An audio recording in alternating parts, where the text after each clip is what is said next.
बादशाह हुसैन, सैयद बादशाह हुसैन, सैयद बादशाह, सैयद बादशाह हुसैन, सैयद बादशाह हुसैन, सैयद बादशाह हुसैन, सैयद बादशाह।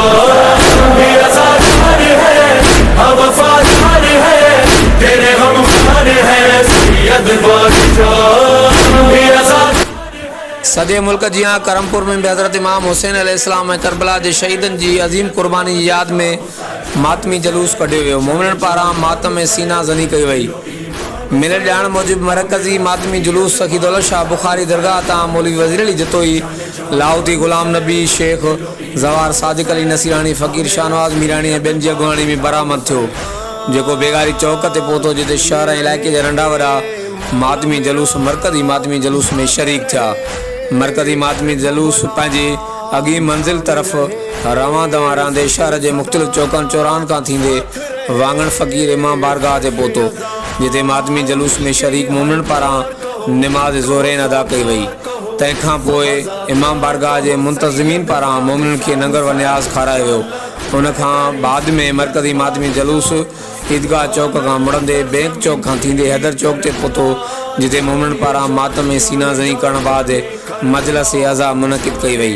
मजलिस अज़ा खे शिया उलमा इकराम ख़िताब कंदे करबला जे शहीदनि हज़रत इमाम हुसैन अलैहिस्सलाम जी अज़ीम क़ुर्बानी जी अहमियत बयानु कई। ॿिए तरफ़ करमपुर सेहत मरकज़ पारां शहर में मेडिकल कैंप बि लॻाई वई। कैंप ते मातम ऐं सीना ज़नी में ज़ख़्मी थींदड़ मोमिननि जो इलाज पिणु कयो वियो। करमपुर सेहत मरकज़ जी सरकारी एम्बुलेंस बि एमरजेंसी सूरत में जलूस सां गॾु रही।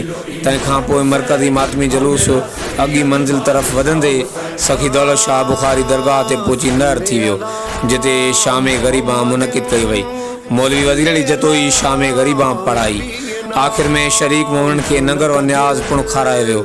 होॾां आख़िर में यादि रहे त मरकज़ी मातमी जलूस खे पुरअमन बणाइण लाइ करमपुर पुलिस पारां सिक्योरिटी सख़्त कई वई, जॾहिं त चेलम जे मौक़े ते करमपुर शहर मुकमल तौर बंदि रहियो। हर वक़्तु आगाह लाइ ॾिसंदा रहो JTN web news. Cameraman team सां गॾु Javed Usman Biyani, JTN web news.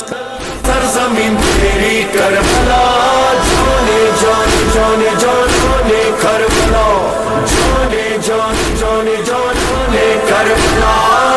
मेरा साथार है, हम वफादार है, तेरे गमखार है सैयद बादशाह हुसैन, जाने जान हुसैन, दिलो ईमान हुसैन, मेरा सैयद बादशाह हुसैन।